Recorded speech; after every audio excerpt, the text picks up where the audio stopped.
kita perkatakan dengan iman Mazmur 91 sebagai doa kita. Dalam lindungan Allah, orang yang duduk dalam lindungan yang maha tinggi dan bermalam dalam naungan yang maha kuasa akan berkata kepada Tuhan, tempat perlindunganku dan kubu pertahananku, Allahku yang kupercayai. Sungguh, Dialah yang akan melepaskan engkau dari jerat penangkap burung, dari penyakit sampar yang busuk. Dengan kepaknya Ia akan menudungi engkau. Di bawah sayapnya engkau akan berlindung. Kesetiaannya ialah perisai dan pagar tembok. Engkau tak usah takut terhadap kedahsyatan malam, terhadap panah yang terbang di waktu siang, terhadap penyakit sampar yang berjalan di dalam gelap, terhadap penyakit menular yang mengamuk di waktu petang. Walau 1.000 orang rebah di sisimu dan 10.000 di sebelah kananmu, tetapi itu tidak akan menimpamu. Engkau hanya menontonnya dengan matamu sendiri dan melihat pembalasan terhadap orang-orang fasik. Sebab Tuhan ialah tempat perlindunganmu, yang maha tinggi telah kau buat tempat perteduhanmu. Malapetaka tidak akan menimpa kamu, dan tulah tidak akan mendekat kepada kemahmu. Sebab malaikat-malaikatnya akan diperintahkannya kepadamu untuk menjaga engkau di segala jalanmu. Mereka akan menatang engkau di atas tangannya, supaya kakimu jangan terantuk kepada batu. Singa dan ular tedung akan kau langkahi. Engkau akan menginjak anak singa dan ular naga. Sungguh, hatinya melekat kepadaku, maka aku akan meluputkannya. Aku akan membentenginya, sebab ia mengenal namaku. Bila ia berseru kepadaku, aku akan menjawab. Aku akan menyertai dia dalam kesesakan. Aku akan meluputkannya dan memuliakannya. Dengan panjang umur akan kukenyangkan dia, dan akan kuperlihatkan kepadanya keselamatan daripadaku.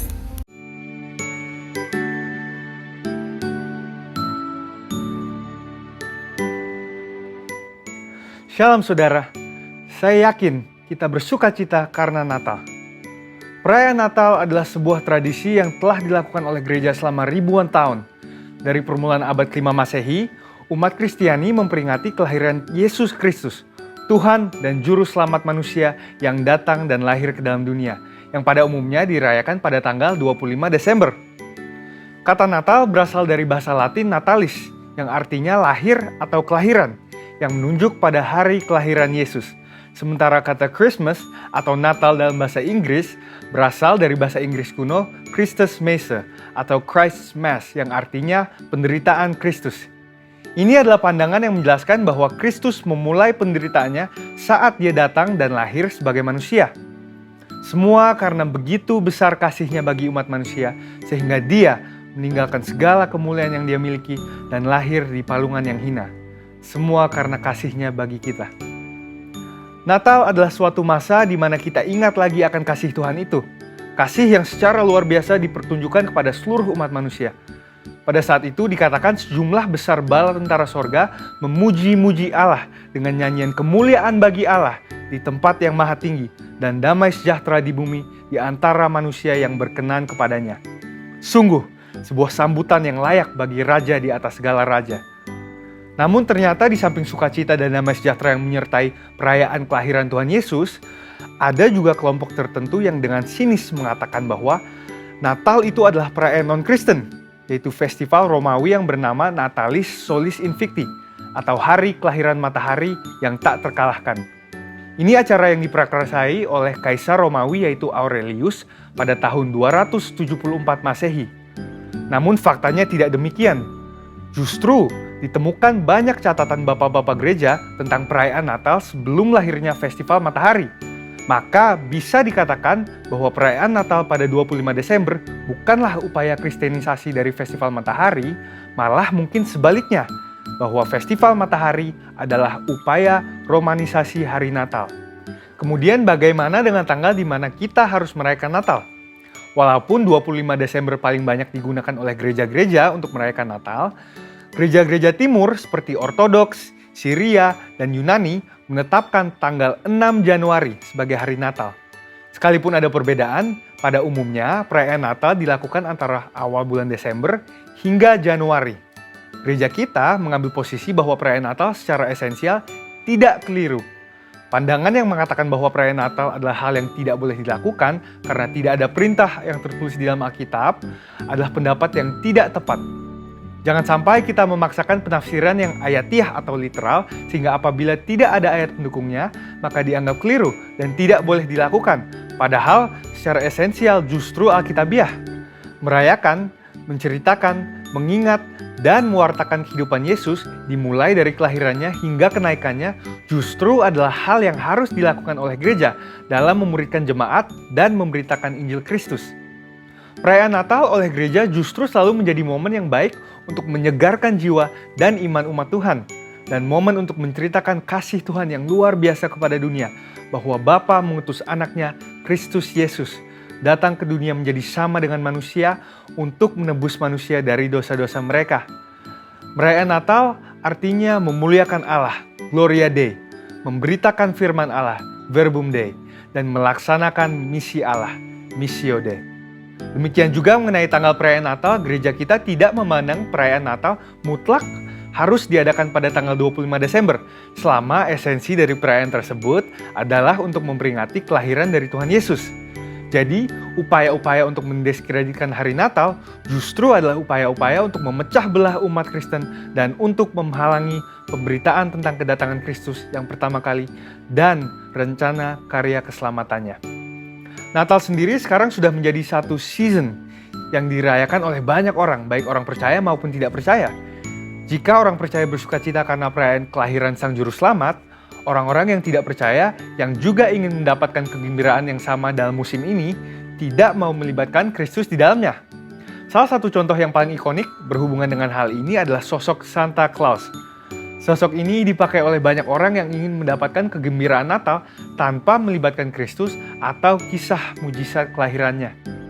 Dan meskipun tidak ada yang salah dengan membagikan hadiah pada saat Natal untuk orang-orang yang kita kasihi, meskipun tidak ada yang salah dengan menyalakan lilin untuk merayakan hari Natal, dan meskipun tidak ada yang salah dengan memasang pohon Natal sebagai dekorasi atau ornamen Natal, yang penting untuk dimengerti adalah bahwa tidak ada sosok, ornamen, atau tradisi yang boleh menggantikan arti dan tujuan sesungguhnya dari hari Natal, yaitu untuk memperingati hari kelahiran Tuhan dan Juru Selamat kita, Yesus Kristus, yang merupakan hadiah terbesar bagi kita semua. Dengan itu, biarlah dengan merayakan Natal, kita diingatkan bahwa terang Kristus itu tetap ada dalam hidup kita, dan bahwa kita tidak menjalani kehidupan ini sendirian, tetapi bersamanya. Dan di tengah kesulitan apapun yang mungkin ada di hadapan kita saat ini, kiranya hal ini tidak meredupkan semangat dan sukacita kita dalam merayakan Natal. Sesuai dengan tema Natal kita, Immanuel, Allah menyertai kita. Kiranya damai dan kasih Allah terus menyertai kita selama bulan yang spesial ini. Saudara, untuk penjelasan lebih lengkapnya dari tim teologi kami, silahkan buka link yang ada di atas atau scan QR Code yang tersedia. Tuhan Yesus memberkati kita semua berlimpah-limpah, dan selamat Natal.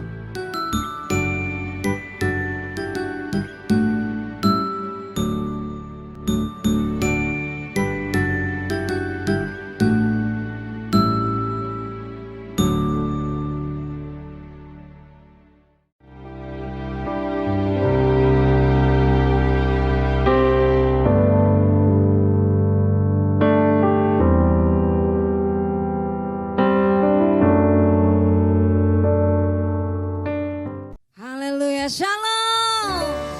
Biarlah Tuhan yang menjadi sukacita kita. Amin.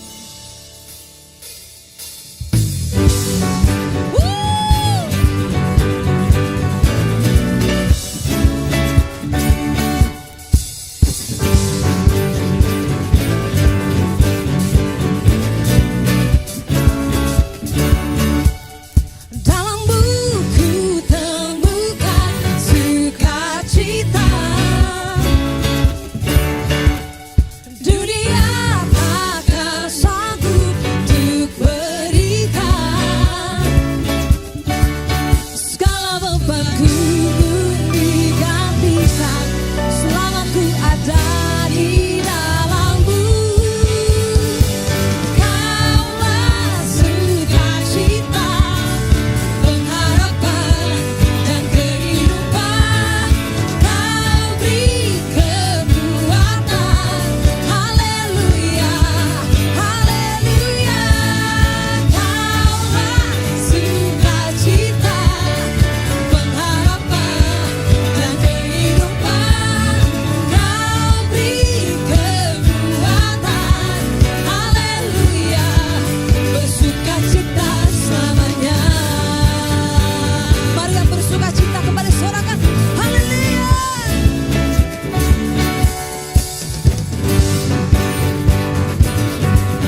terima kasih ya Tuhan. Terima kasih ya Roh Kudus, terima kasih. Biar sukacita Tuhan terus melimpah atas kami ya Tuhan. Memenuhi setiap hati kami ya Tuhan. Sebab mengikut Tuhan adalah kesukaan hati kami ya Tuhan.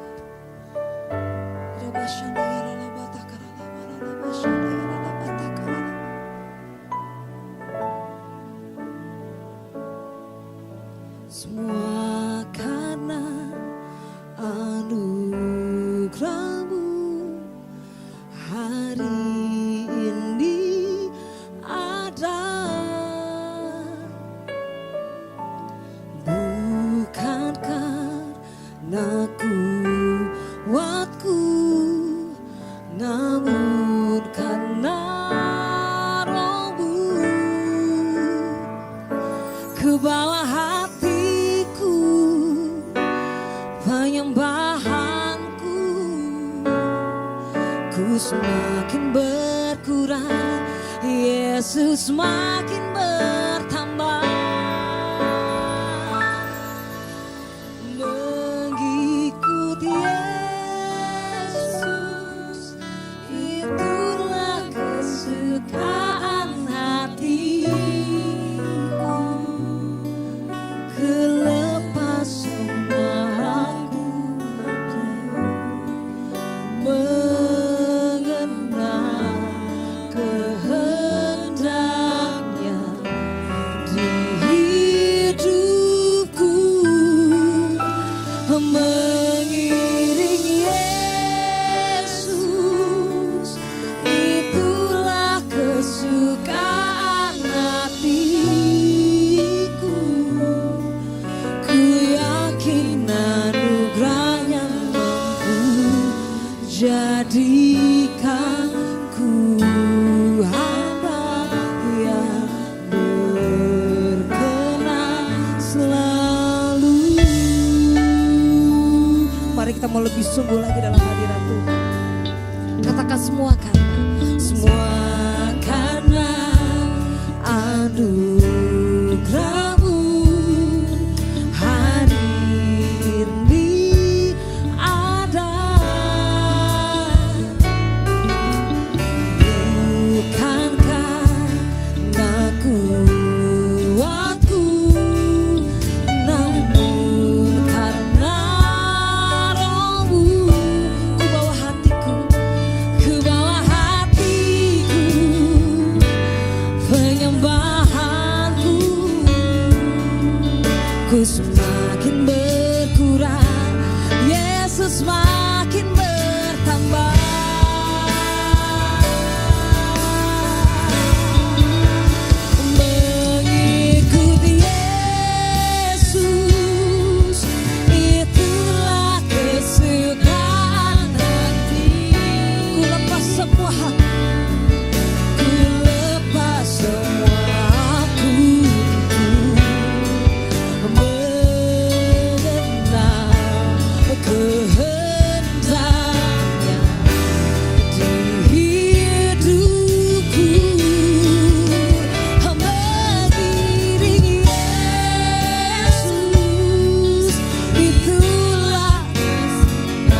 sama-sama sembah Dia.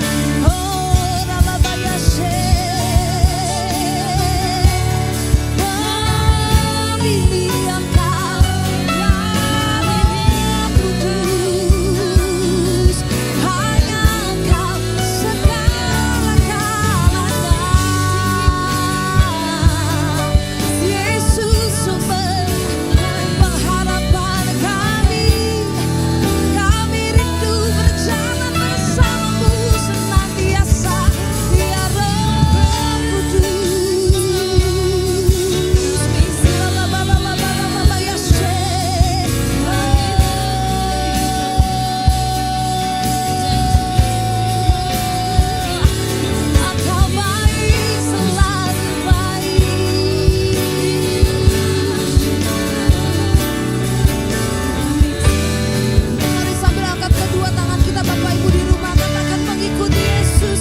Rabaya kuasa-Mu dinyatakan Tuhan atas setiap kami dan Bapak Ibu yang di rumah ya Tuhan.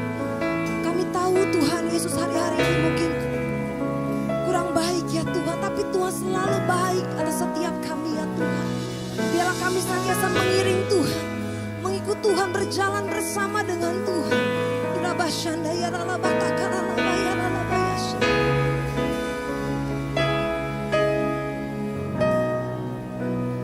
Mengikut Yesus, itulah kesukaan hatiku.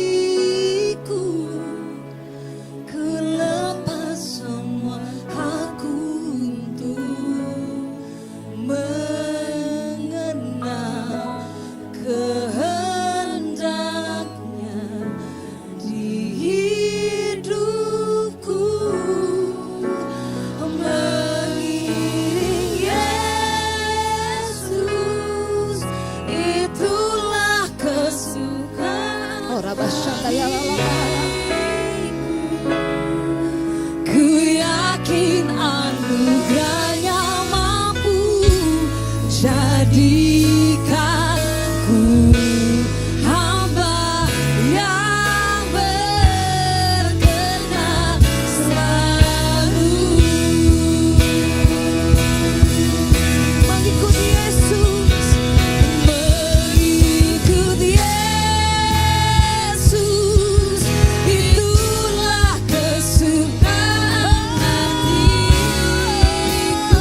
Hadiratmu ku rasakan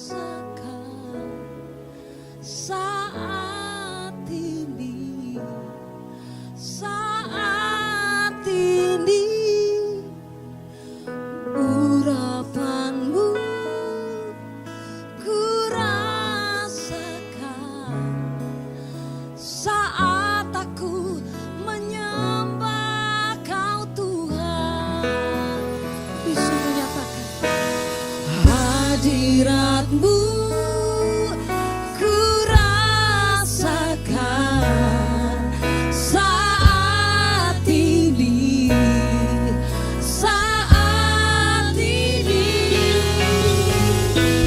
urapanmu ku rasakan saat aku menyembah, saat aku menyembah Kau Tuhan. Hadiratmu ku rasakan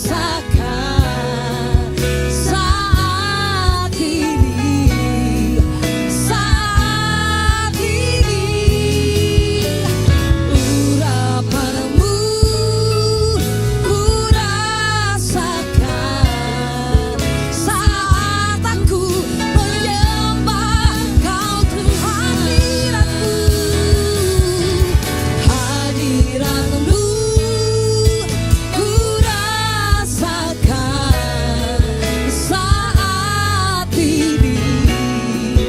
saat ini, urapanmu ku rasakan saat aku menyembah. Biar musik akan pujian ini kembali sama-sama kita sembah Dia.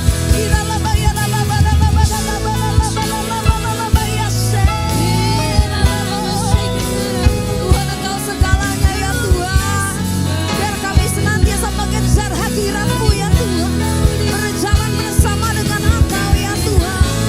Engkau yang menuntun kami ya Tuhan.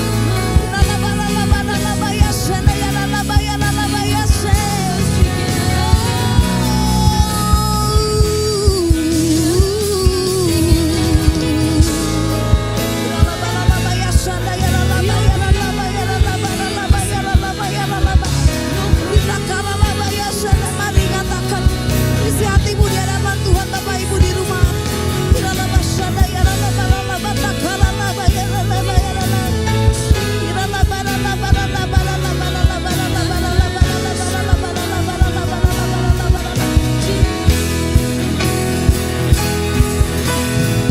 Lebih sungguh nyatakan hadirat-Mu ku rasakan saat ini,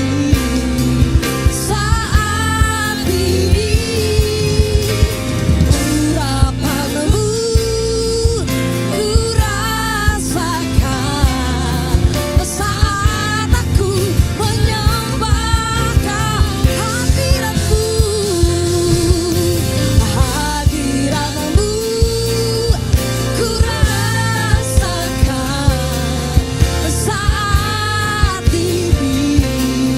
saat ini,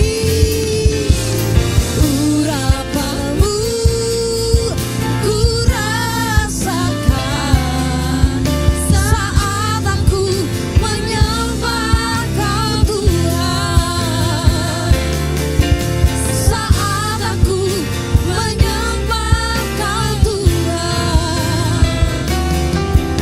saat aku menyembah Kau Tuhan. Beri tepuk tangan, beri kemuliaan untuk Raja di atas segala raja. Haleluya. Shalom Bapak dan Ibu sekalian, senang sekali saya dapat berjumpa dengan Anda lewat tayangan video ini. Dan saya rindu untuk kita semua diberkati melalui firman Tuhan pada hari ini. Tapi sebelum itu mari kita bersatu dalam doa. Terima kasih Bapa di surga, kami mengucap syukur untuk kesempatan yang indah ini Tuhan, di mana kami boleh mendengarkan firman-Mu. Biarlah Tuhan Engkau akan mengurapi mulut bibir hamba-Mu Tuhan pada hari ini. Supaya apa yang hamba-Mu sampaikan semuanya boleh memberkati, semuanya boleh Tuhan mengubahkan kami. Kami percaya ketika Roh Kudus bekerja, kami semua akan diubahkan. Kami akan menjadi manusia yang baru. Dan nama Tuhan Yesus Kristus akan dipermuliakan. Terima kasih Bapa. Di dalam nama Yesus kami berdoa. Haleluya. Amin.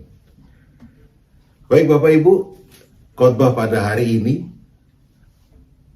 bertemakan hati yang baru, yang diambil dari Yesaya 36 ayat 26. Tapi sebelum itu izinkan saya memperkenalkan diri saya. Nama saya Anggoro Kristanto, saya biasa dipanggil Pak Anggi gitu ya.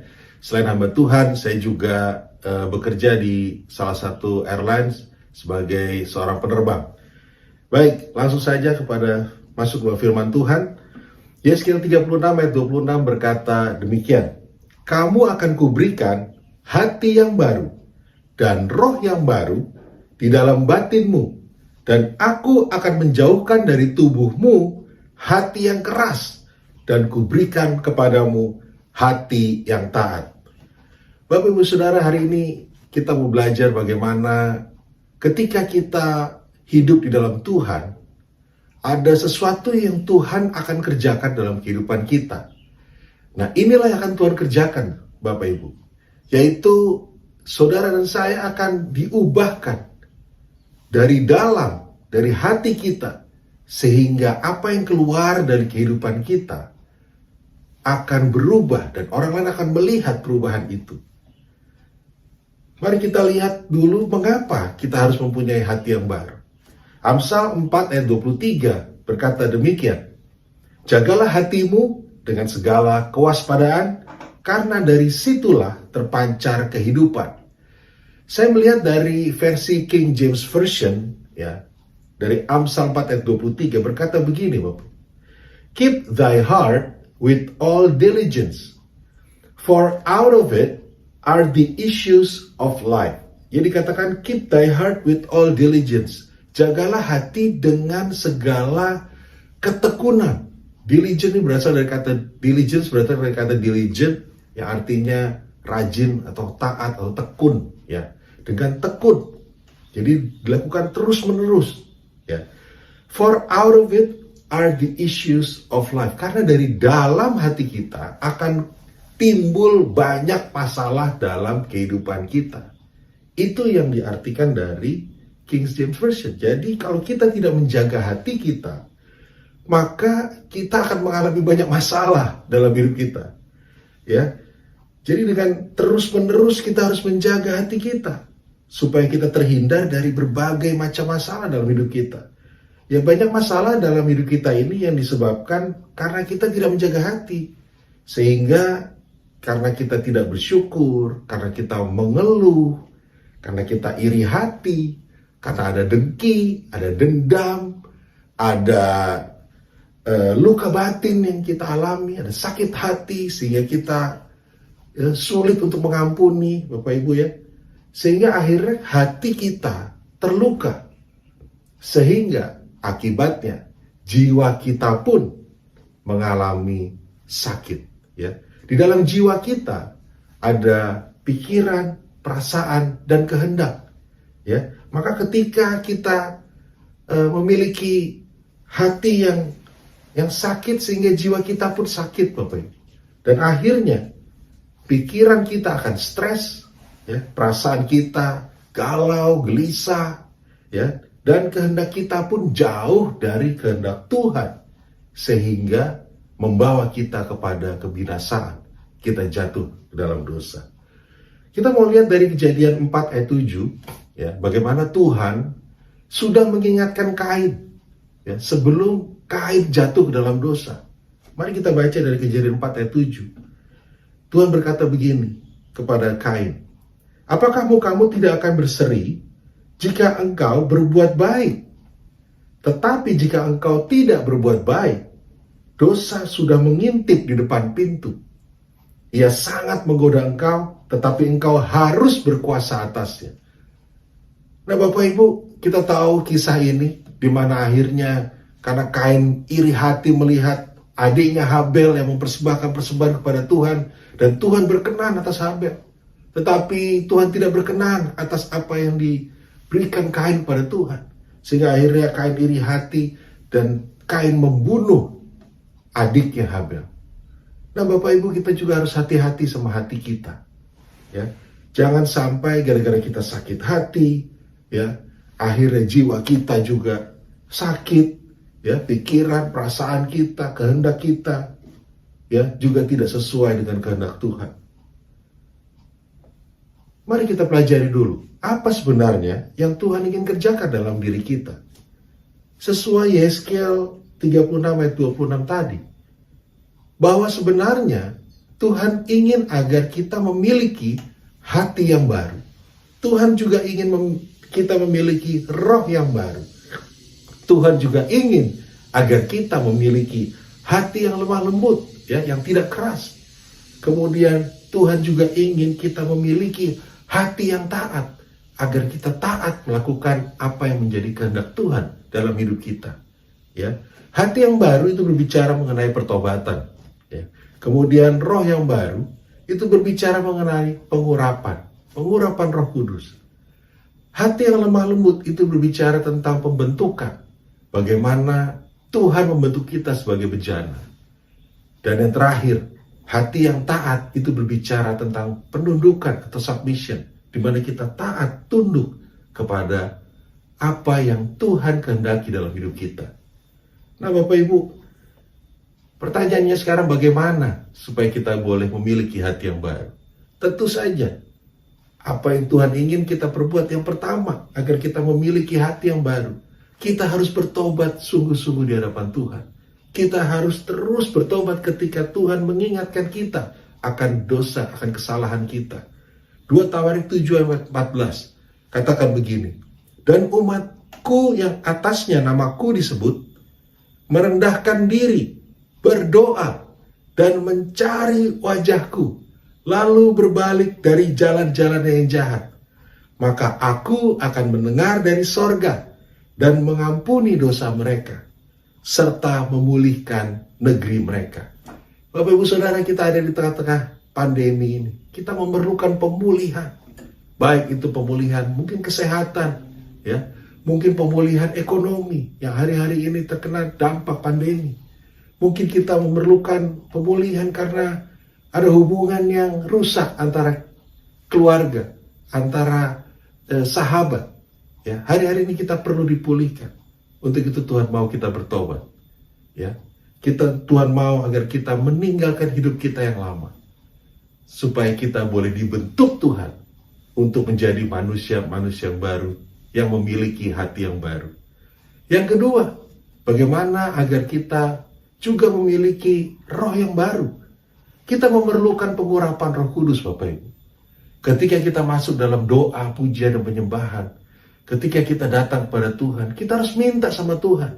Tuhan, urapi aku, penuhi aku dengan Roh Kudus. Karena ketika Roh Kudus tinggal dalam hidup kita, Roh Kudus itulah yang akan menuntun kita, yang akan menegur kita, yang akan mengingatkan kita apa yang harus kita lakukan, apa yang belum kita lakukan. Bapak Ibu Saudara, itu yang kedua. Yang ketiga, bagaimana agar kita memiliki hati yang lemah lembut. Ya, tentu saja Tuhan mau agar kita merendahkan diri dan mengampuni sesama kita. Bapak Ibu, sulit bagi seseorang untuk bertobat apabila kita tidak mau merendahkan diri dan mulai mengampuni orang lain. Karena kalau kita tidak merendahkan diri, sulit untuk kita berkata, Tuhan, aku mau melakukan kehendak-Mu. Aku mau Tuhan mengampuni dosaku. Aku mau Tuhan membentuk aku. Karena tidak ada submission, tidak ada penyerahan diri kepada Tuhan. Ketika kita merendahkan diri di hadapan Tuhan, maka akan sangat mudah untuk Tuhan membentuk kita. Bapak Ibu Saudara, nanti saya akan cerita sedikit mengenai kesaksian hidup saya, bagaimana Tuhan memakai hidup saya. Ya. Yang keempat, kita juga harus belajar untuk taat, Bapak Ibu, untuk kita boleh memiliki hati yang taat. Jadi Tuhan akan kerjakan bagian Tuhan, tetapi kita juga harus melakukan bagian kita. Kita harus mulai melangkah. Kita harus mulai percaya kepada Tuhan. Kita harus mulai taat melakukan kehendak Tuhan. Apa kehendak Tuhan? Tentu saja Tuhan mau kita taat untuk membaca dan merenungkan firman Tuhan. Kami di gereja kami bersama-sama dengan jemaat, kita sama-sama membaca firman Tuhan setiap hari minimal 5 pasal. Dan kami sudah lakukan ini 4-5 tahun terakhir, Bapak Ibu. Jadi dari Kejadian sampai Wahyu kami sudah baca paling tidak sudah 4 kali. Dan puji Tuhan, ini sangat menolong kami semua. Sangat kami saling mengingatkan, kami saling mendorong, sehingga kami boleh sama-sama terus rajin membaca dan merenungkan firman Tuhan. Ya. Kemudian Tuhan juga mau kita taat dalam doa kita, juga puasa kita. Ya, kita taat melakukan ibadah kita. Kita taat dan terus ikut dalam call, ya, kita terus melakukan saat teduh kita di pagi hari. Juga untuk keluarga-keluarga kita taat untuk melakukan mesbah keluarga. Kita taat juga melakukan perpuluhan kita. Bapak Ibu Saudara, ketika kita mulai melangkah untuk kita belajar taat, maka disitulah Tuhan akan bekerja. Sehingga kita semakin hari semakin memiliki hati yang taat. Ada ayat dalam Matius 11 ayat 28 dan 29 berkata begini. Matius 11 ayat 28 berkata, "Marilah kepadaku semua yang letih lesu dan berbeban berat. Aku akan memberikan kelegaan kepadamu." Bapak Ibu Saudara, ini yang mau Tuhan berikan. Ketika kita berbeban berat, ketika kita ada dalam masa pandemi, ketika kita ada dalam banyak masalah, Tuhan mau kita datang kepada Tuhan. Dan ketika kita datang kepada Tuhan, Tuhan mau kita menyerahkan diri kita sepenuhnya, bertobat di hadapan Tuhan, meninggalkan hidup kita yang lama. Kemudian Matius 11 ayat 29 berkata begini, "Pikulah kuk yang kupasang dan belajarlah padaku, karena aku lemah lembut dan rendah hati, dan jiwamu akan mendapat ketenangan." Jelas di sini dikatakan, kita harus belajar pada teladan Tuhan Yesus. Kita harus belajar dan kita harus mau ketika Tuhan memasang kuk kepada kita. Kuk ini berbicara bukan sebagai satu beban buat kita, Bapak Ibu. Tetapi kuk ini dipasang agar Tuhan dapat mengarahkan kita. Sehingga kita melakukan apa yang Tuhan ingin kita lakukan sesuai kehendaknya, sehingga tujuan Tuhan tercapai. Yaitu hidup saudara dan saya dipakai Tuhan untuk memuliakan nama Tuhan. Itu yang Tuhan ingin kerjakan. Ya. Sehingga ketika kita mengizinkan Tuhan memasang kuk yang Tuhan pasang, Tuhan akan mengarahkan kita. Kemudian kita harus belajar juga bahwa Tuhan Yesus itu Tuhan yang lemah lembut, Tuhan yang rendah hati. Ya, ketika kita mau belajar memiliki hati yang lemah lembut, kita mau terus merendahkan diri di hadapan Tuhan.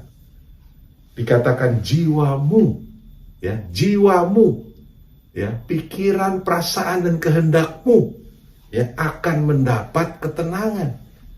Itulah jawabannya. Yaitu ketika kita mau mengikuti teladan Tuhan Yesus, kita mau memiliki hati yang lemah lembut, kita mau dibentuk oleh Tuhan, ya, dan kita mau terus merendahkan diri di hadapan Tuhan, maka jiwa kita akan mendapat ketenangan. Saya akan menutup firman Tuhan pada hari ini dengan kesaksian saya. Ya. Pada tahun 2008 bulan Januari, ya, saya bertobat di hadapan Tuhan, ya, lewat satu KKR Healing Movement Camp. Di situ saya dipulihkan, saya dan istri juga kami dipulihkan dengan luar biasa. Dan sejak saat itu saya bilang, Tuhan, pakai hidupku, ya, pakai hidupku Tuhan. hidupku hanya untuk Tuhan, hanya untuk menyenangkan hati Tuhan. Singkat cerita Bapak Ibu, di bulan April ya, di bulan April itu istri saya setiap kali sesudah mandi itu bilang sama saya begini, Tuhan bicara sama aku, ya katanya kamu disuruh resign. Terus saya bilang sama istri saya, kalau emang itu benar dari Tuhan, saya disuruh resign, berarti Tuhan akan tunjukkan pekerjaan yang baru buat saya. Lah ini saya disuruh resign, tapi saya nggak tahu mesti kemana. Ya terus nanti hidup kita bagaimana gitu Bapak Ibu ya. Terlebih lagi, kalau saya resign, saya harus membayar bond training, karena saya di training di perusahaan sebelumnya ini, yang besarannya sangat besar, lebih dari 20.000 US dollar. Dari mana kita mau bayar itu, saya bilang. Ya. Kita ini masih banyak cicilan, ada cicilan rumah, ada cicilan mobil gitu ya. Sementara kalau saya resign, terus saya mau kerja di mana, terus bagaimana kita membayar? Akhirnya secara manusia Bapak Ibu, memang saya sudah bertobat, tapi secara manusia, ketika Tuhan suruh saya untuk resign, untuk keluar dari perusahaan itu, supaya saya bisa meninggalkan hidup saya yang lama, itu gak mudah Bapak Ibu. Saya butuh 3-4 hari untuk mendigest itu, untuk memikirkan itu. Dan saya bilang sama istri saya, oke lah, kalau memang ini dari Tuhan. Karena istri saya berkali-kali bilang, ya bukan cuma satu kali gitu ya. Biasanya setiap habis mandi itu sore istri saya bilang. Dan itu yang membuat saya berpikir bahwa oh ini memang dari Tuhan. Ya, karena kita juga ayo kita doakan dulu deh. Ya, kita berdoa, ya kita minta hikmat dari Tuhan. Dan memang saya merasakan bahwa ini memang dari Tuhan. Singkat cerita Bapak Ibu, akhirnya saya memutuskan untuk resign. Saya buat surat resign. Saya bilang, Tuhan, kalau ini memang kehendak Tuhan, datang kerajaanmu, jadi kehendakmu. Izinkan saya resign, dan Tuhan pasti akan menyediakan yang terbaik buat saya. Ya, singkat cerita saya berangkat ke kantor. Keesokan harinya saya bawa surat resign, saya serahkan. Saya bilang, Pak, mohon maaf, saya harus resign karena alasan keluarga dan lain sebagainya. Kemudian saya pulang, saya meninggalkan kantor, dan saya ingat sekali waktu itu saya mau masuk tol Bapak Ibu, ya, mau masuk tol di Semanggi situ, kemudian ada telepon masuk, ya saya angkat telepon itu, dan saya menjawab telepon itu dari teman saya, teman dekat saya, dan dia berkata, apakah kamu masih tertarik untuk join dengan perusahaan kami, ya terbang di Filipina? Saya bilang, ya pasti tentu saya mau gitu ya. Dan dari situ Bapak Ibu, saya lihat rencana Tuhan itu luar biasa. Benar-benar keesokan harinya, saya ketemu langsung, saya interview dengan yang bos yang mempunyai charter, karena itu di perusahaan charter gitu ya. Dan beliau katakan tanggal 15 nanti, bulan Mei, Anda berangkat ke Filipina. Bapak Ibu Saudara, dengan cara-cara Tuhan yang luar biasa, akhirnya saya bisa resign dari perusahaan itu. Dan kami mulai mencicil ya bond training yang harus saya bayar karena saya keluar sebelum waktunya begitu ya. Kami bisa cicil pelan-pelan setiap bulan gitu, sampai akhirnya 3 tahun ya kami bisa melunasi itu semua. Bapak Ibu, saya percaya hari-hari ini ketika kita mau melakukan apa yang menjadi bagian kita, Tuhan pasti melakukan apa yang menjadi bagiannya Bapak Ibu.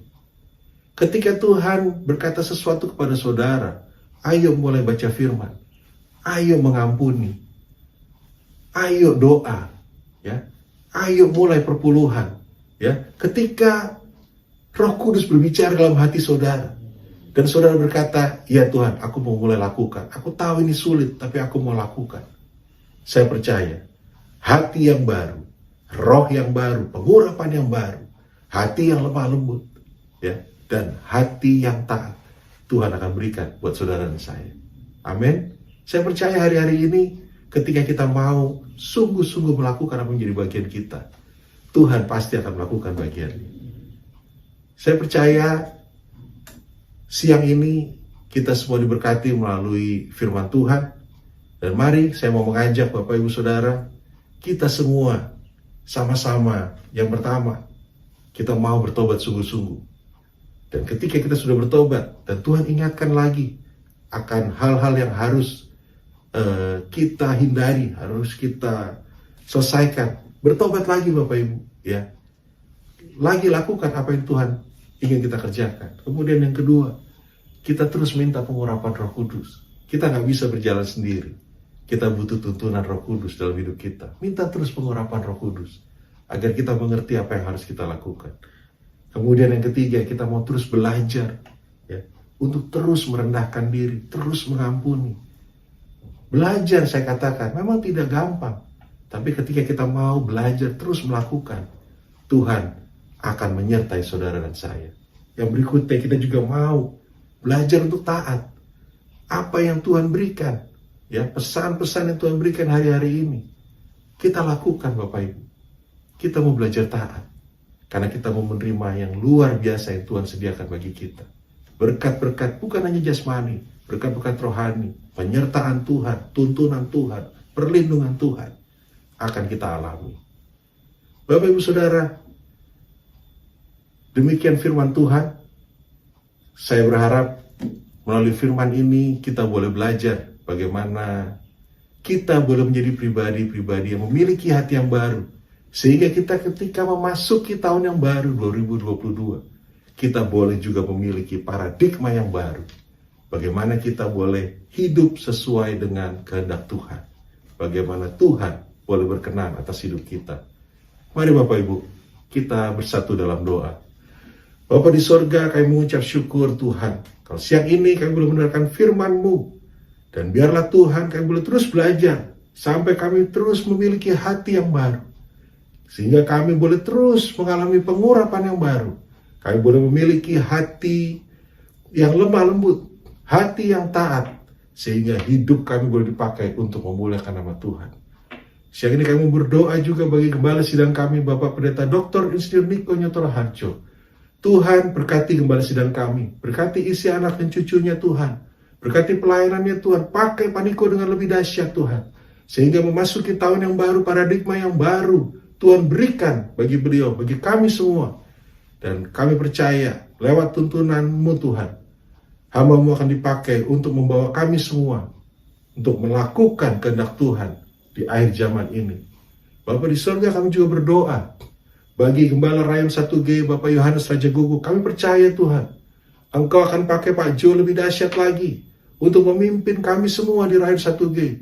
Semua gembala-gembala cabang boleh bersama-sama, unity Tuhan, untuk menuai jiwa-jiwa bagi Tuhan. Terima kasih Tuhan.